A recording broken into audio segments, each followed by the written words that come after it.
What is up, YouTube? Ruben here, and today we're going to be taking a look at this iBook G4 right there from Apple. And I actually got this machine at a garage sale for $5. And I did set it up when I got this on February 10th, 2018. Today is May 27th, 2018. So let's get started. So I have the electrical fan once again set to speed 3. So it's going to begin. With your consideration, the front will have the latch to open the lid right here. You'll see an artifact for the battery right there. The battery is installed. So on the left, you're going to see the super drive and the power supply. It's a DC and jack. Looking at the back, we have the ventilation on, the ventilation on the center. Now I'll get you to the right. Here on the right, we see a Kensington lock,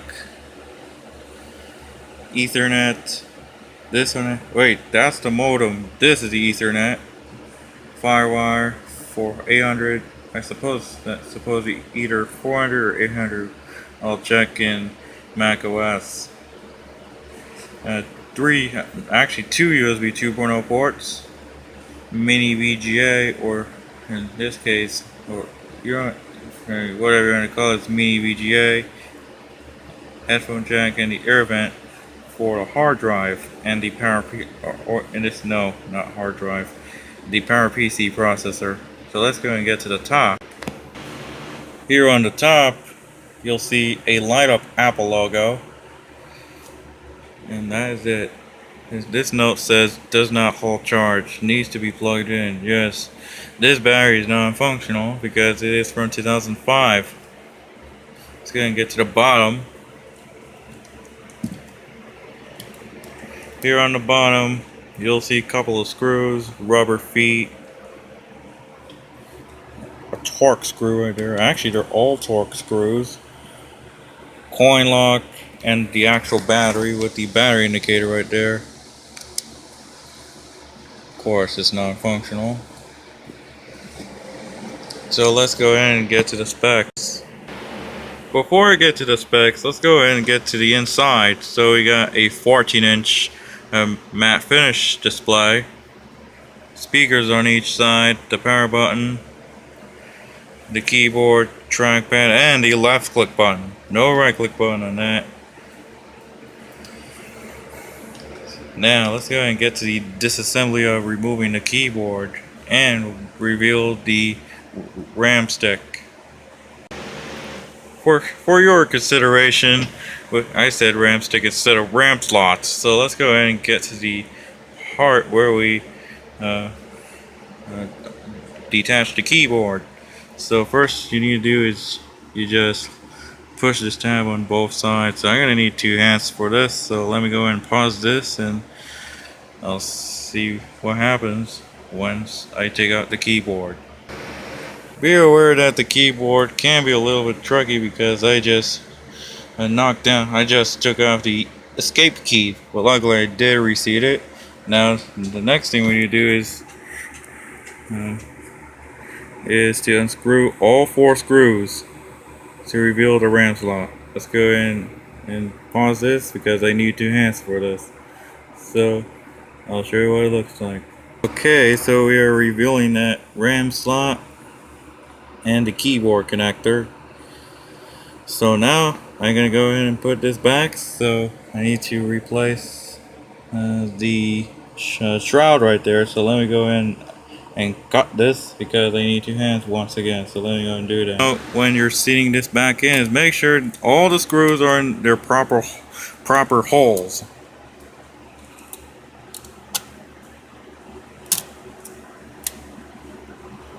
Not sure if the camera will see it. There we go. Okay, so make sure you do that. I'm gonna have 2 hands once again. So let's go and do that. When screwing in, when tightening a screw with the RAM shroud, make sure you don't over tighten it because they tend to get stuck at points. Okay, let's go ahead and do the same thing to the other and then the other one as well. Okay, now it's time to install the keyboard. Now, one thing to note, make sure that you're looking at the tabs. So be sure that you're looking at both tabs. Just gonna do it on camera for you guys. See how it looks. What it looks like when I install the keyboard. Then I need to push the two latches, and bam, the keyboard's now installed. Let's go and get to the specs.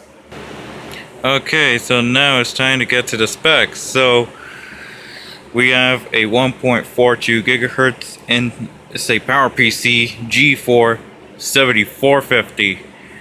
I just checked it using terminal and it shows up as a PPC 7450.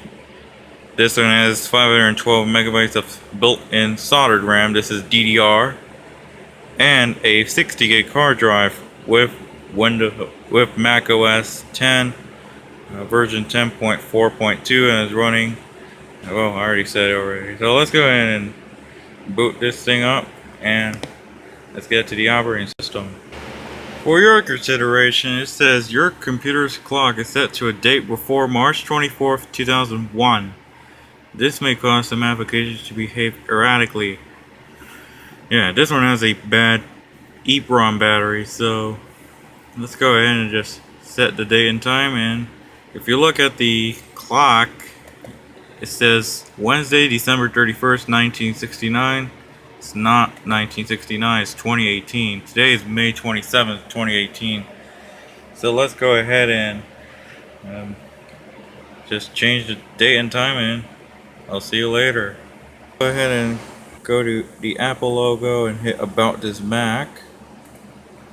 And I'm going to hit More Info. So as you can see, it's an iBook G4. It's a PowerBook 6,7. Let's go and go to ATA. This one actually has a 60 gig Fujitsu hard drive. A lot of you know that the Fujitsu hard drive, especially the old ones, are actually the best drives on the market. I have never ever had a Fujitsu drive until this thing has a Fujitsu drive. Let's go ahead and get to the disk burning. Okay, so it will support CD TAU, CD SAU, and DVD DAW. So once again, this is a super drive. Let's go to FireWire since I'm not sure what's the maximum speed. Okay, so 400. It's a FireWire 400 port. For the graphics, is using a 32 megabyte AMD Radeon 9550. And there's the device ID for the card. It will probably show that in Windows 10 if you just use it, but it's not capable of running it with Windows 10. Memory is built-in RAM, again it's DDR. This one does not have SATA. So let's go ahead and get to everyday tasks. Top is video editing. Now, it does include a video editor called iMovie HD. Let's go ahead and create a project. Create a new project. And we'll just save it to desktop. And bam. This is iMovie HD.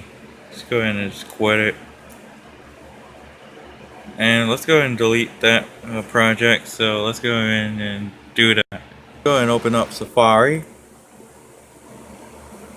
If you don't know what version this is version 2.0. It's from 2005.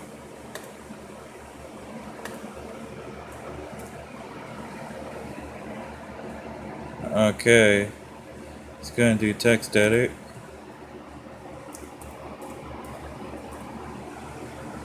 Here it is. As you can see, it works fine. Let's type hello. the camera was able to focus.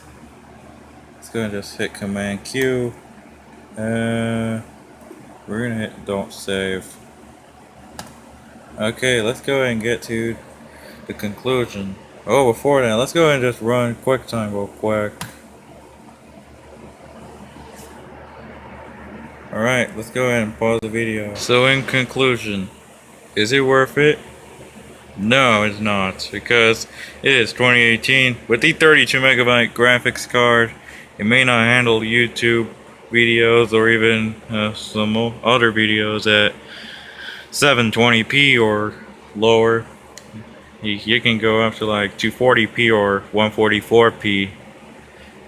Just use TenFourFox. I will have a link to Michael MJD's video about TenFourFox and how you can use that. I'll put the link in the description if you want to check it out.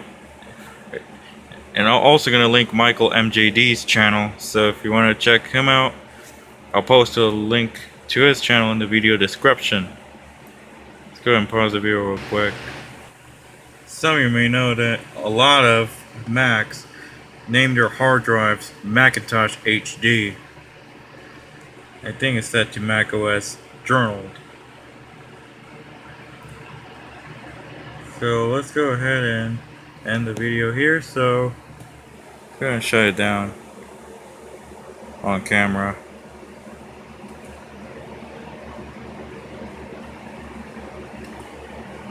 Let the camera focus. There we go.